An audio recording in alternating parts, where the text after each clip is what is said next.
बाकी इनको लाइबिलिटी और एसेट साइड पर लिख देंगे, वहाँ किसी में ऐड लेस नहीं होना इन्होंने जी। ठीक है जी, ये 4 एडजस्टमेंट्स, ये चारों बड़ी ही कॉमन एडजस्टमेंट्स हैं। हर अकाउंटिंग के बच्चे को इसका कॉन्सेप्ट और इसके इफ़ेक्ट्स कि इनके कहाँ कहाँ जाके 2 इफ़ेक्ट होने, ये सब बताना चाहिए। बिस्मिल्लाहिर्रहमानिर्रहीम, अस्सलामु अलैकुम। अच्छा, तो आज का हमारा जो अकाउंटिंग का लेक्चर है जी, वो आईकॉम पार्ट 1 वालों के लिए भी है और आईकॉम पार्ट 2 वालों के लिए भी है। मुस्तफ़ा, आपको मैंने कहा था कि जी मैं आपको एडजस्टमेंट्स करवाऊंगा, तो आज का जो हमारा टॉपिक है वो आपका अकाउंटिंग का भी टॉपिक है पार्ट 1 के लिए। ठीक है जी, ओके सर। तो जी सर। एडजस्टमेंट्स पार्ट 1 में कहाँ कहाँ यूज़ होती हैं? आईकॉम पार्ट 1 में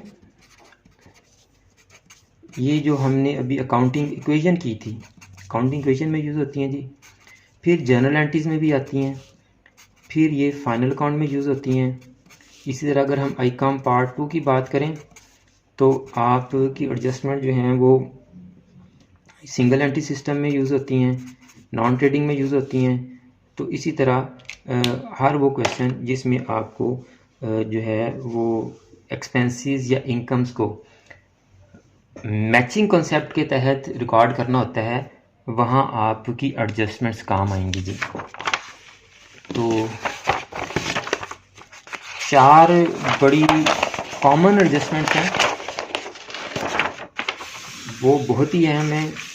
जितने भी स्टूडेंट्स अकाउंटिंग के हैं, वो जिस लेवल पर भी अकाउंटिंग पढ़ रहे हैं, उन तमाम के लिए आज की एडजस्टमेंट्स बहुत अहम हैं जी। जो हमारी सबसे पहली एडजस्टमेंट है, that is outstanding expenses. Outstanding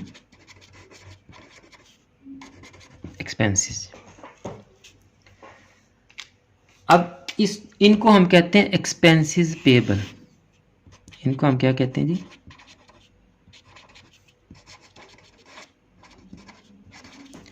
अगर मैं साथ उर्दू में लिख दूं तो काफ़ी सारे बच्चों को समझ आ जाएगी। ऐसे अखराजात जो अभी अदा करने हों। तो ये कौन से अखराजात होते हैं जी? हमने सर्विसेज ले ली हैं या प्रोडक्ट्स ले ली हैं और पैसे नहीं दिए। यानी अगर रेंट आउटस्टैंडिंग है, इसका क्या मतलब है? हमने जगह यूज़ कर ली है, रेंट अभी देने वाला है। अगर किसी की सैलरी आउटस्टैंडिंग है तो उसका मतलब उससे हमने सर्विसेज ले ली हैं और उसको भी सैलरी नहीं दी है।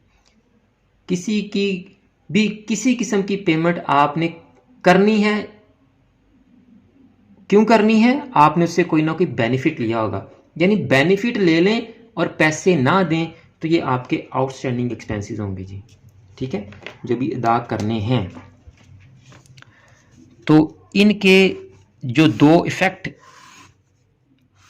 यहाँ इस चैप्टर में होंगे हमारे इनकम एंड एक्सपेंडिचर अकाउंट में, वो क्या होंगे जी? इनकम एंड एक्सपेंडिचर अकाउंट में ये ऐड हो जाएंगे। अगर पार्ट 1 वाले हैं, फाइनल अकाउंट वाले हैं, तो प्रॉफिट एंड लॉस अकाउंट में ऐड हो जाएंगे। यहाँ इनकम एंड एक्सपेंडिचर अकाउंट है। और बैलेंस शीट में ये हमारे लायबिलिटी साइड पर लिखे जाएंगे कि ये ऐसे अखराजात हैं, ऐसे खर्चे हैं जो भी हमने अदा करने हैं, एक्सपेंसेस अभी हमने पे करने हैं। बिल्कुल उसी तरह जिस तरह अकाउंट पेबल होता है जी।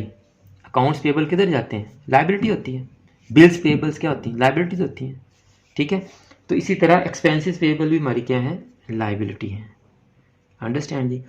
इसके बिल्कुल उलट, अपोजिट, जो आपकी दूसरी एडजस्टमेंट है, second adjustment, that is prepaid expenses. ये कौन से होते हैं? पेड इन एडवांस, यानी ऐसे अखराजात जो पहले ही अदा कर दिए हों।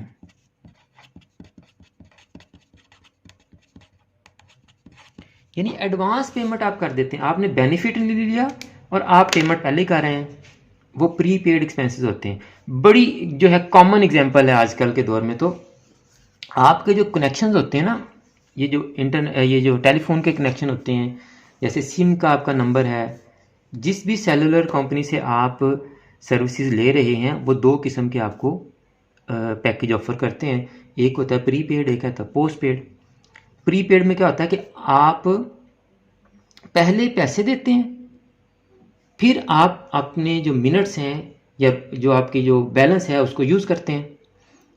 जो ज़्यादातर लोग इसी को जो है वो प्रेफर करते हैं और इसी के तहत जो है वो अपने जो नंबर्स हैं उनको यूज़ करते हैं कि वो कार्ड ले लेते हैं या इजी लोड करवा लेते हैं या लोडिंग करवा लेते हैं अपने ऐप से या बैंक के अकाउंट से, किसी भी तरह से वो पहले बैलेंस करते हैं, बाद में पैकेज लगाते हैं या उसको यूटिलाइज करते हैं। दूसरा होता है पोस्ट पेड। पोस्ट पेड में क्या होता है कि आप पहले मिनट्स यूज़ करते रहते हैं और मंथ एंड पर आपको बिल आता है, आप उसकी पेमेंट करते हैं। तो प्री पेड में हर बंदा तकरीबन ये काम कर रहा है, उसको पता नहीं है। हर दूसरे बंदे के पास मोबाइल है, वो पहले पैसे देता है, दुकानदार को पैसे देता है, दुकानदार उसको बैलेंस जो है वो ट्रांसफ़र कर देता है। अब वो कॉल करता है, उसका बैलेंस डिडक्ट हो जाता है, कॉल करता है, उसका बैलेंस डिडक्ट हो जाता है, कॉल करता है, उसका बैलेंस डिडक्ट हो जाता है।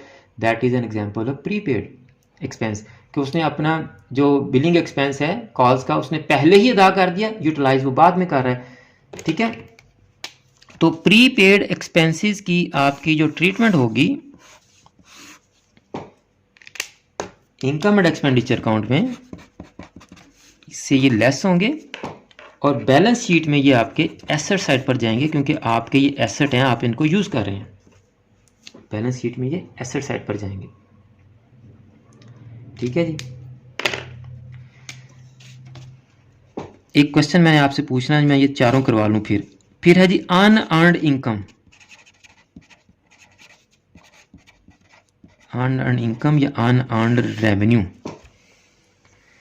ये होगा आपके पास जी रिसीव्ड इन एडवांस।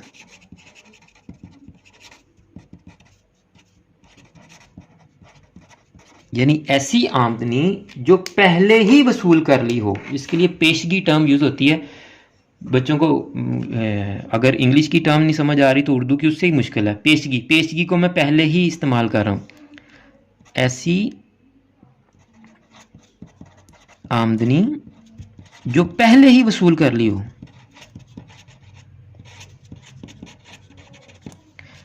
अब आमदनी आपकी कैसे होगी कि आपने किसी को कोई काम करके दिया है या कोई चीज़ दी है तो आप उससे पैसे ले सकते हैं। यानी आपने किसी को कोई बेनिफिट दिया और आप पैसे ले सकते हैं। लेकिन आप बेनिफिट दिए बगैर अगर पैसे ले लेते हैं तो फिर आपकी लायबिलिटी है, या तो उसके पैसे वापस करें या उसको वो सर्विस दें जिसके आपने उससे एडवांस पैसे लिए हैं।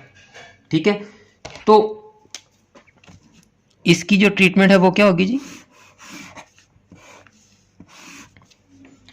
एक तो इनकम एंड एक्सपेंडिचर अकाउंट में से आप माइनस करेंगे, क्योंकि आपने अर्न नहीं की, अनअर्न्ड है, कमाई नहीं है, पहले ही ले ली है, आपकी इनकम बनती नहीं है मैचिंग रूल के मुताबिक, माइनस कर देंगे। और बैलेंस शीट में से, बैलेंस शीट में ये आपकी लायबिलिटी साइड पर जाएगी। लायबिलिटी क्यों है कि या तो आप उसको वो सर्विस दें या वो चीज़ दें जिसके आपने पैसे एडवांस में लिए हैं, या पैसे वापस करें। तो लायबिलिटी हर दो सूरत में है, या पैसे देंगे या सर्विस देंगे। और आपकी लास्ट एंड फोर्थ टर्म है जी अक्रूड। अक्रूड इनकम या अक्रूड रेवेन्यू।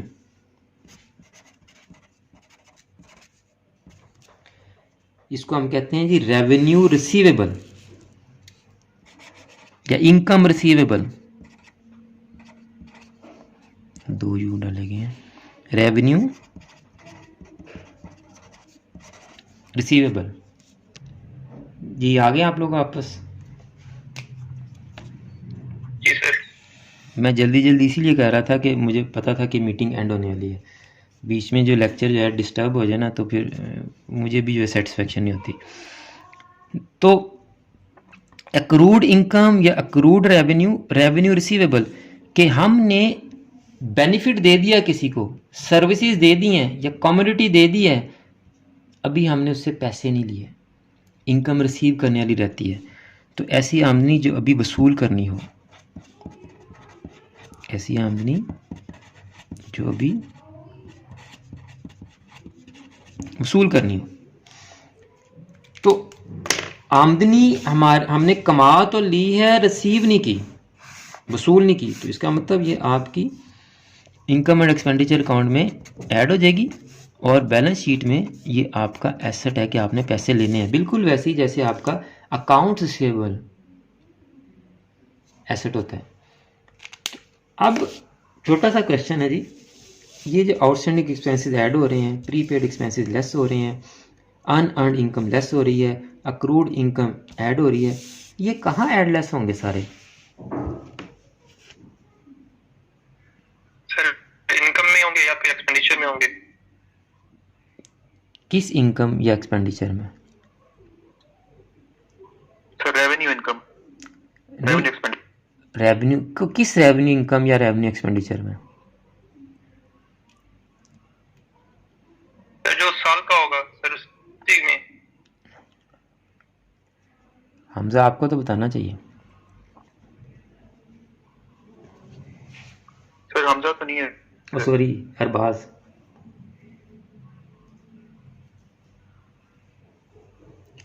सर आपका सवाल ना मुझे कुछ समझ नहीं आ रहा। ये आउटस्टैंडिंग एक्सपेंसेस हमने ऐड करने हैं, तो ये कहाँ ऐड करने हैं हमने?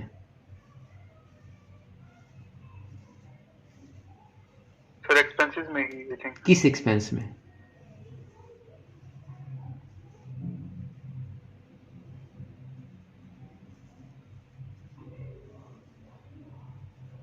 सर पता नहीं जी, है बड़ा आसान, मैंने आपको लेकिन सिर्फ घुमा इसलिए दिया है कि आपको ये कॉन्सेप्ट याद रहे। हर वो एक्सपेंस या इनकम उसी एक्सपेंस या इनकम में ऐड होगी जिसकी एडजस्टमेंट है। यानी आउटस्टैंडिंग सैलरीज है तो वो सैलरीज में ऐड हो जाएंगे, आउटस्टैंडिंग वेजेस है तो वेजेस में ऐड हो जाएंगी, प्रीपेड कमीशन है तो कमीशन में से लेस हो जाएगा। समझ आ गई बात? जी जी सर, स्पेसिफाइड उसमें ऐड हो जाएगी। स्पेसिफाइड में जिसके साथ एडजस्टमेंट होगी उसी एक्सपेंस या उसी इनकम में हमने ऐड लेस करना है। अगर कमीशन के साथ लिखा हुआ उसने जी अक्रूड कमीशन या कमीशन रिसीवेबल, कोई भी टर्म वो यूज कर सकते हैं, तो हमने कमीशन में ही ऐड करना जाके उसको। अगर हमारी डोनेशन रिसीवेबल है तो डोनेशन में ऐड करेंगे, अगर हमारी सैलरीज पेएबल है तो सैलरीज में ऐड करेंगे, अगर हमारी कमीशन प्रीपेड है तो कमीशन में से लेस करेंगे, सैलरीज प्रीपेड है तो सैलरीज में से लेस करेंगे। तो जिस एक्सपेंस की एडजस्टमेंट होगी हम ऐड लेस भी उसी एक्सपेंस में करेंगे। बाकी इनको लायबिलिटी और एसेट साइड पर लिख देंगे, वहां किसी में ऐड लेस नहीं होना इन्होंने जी। ठीक है जी, ये चार एडजस्टमेंट्स, ये चारों बड़ी ही कॉमन एडजस्टमेंट्स हैं।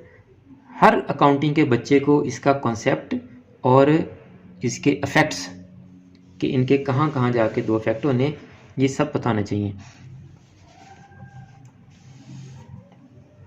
ठीक है जी, ये क्लियर है? जी सर क्लियर है। जी सर।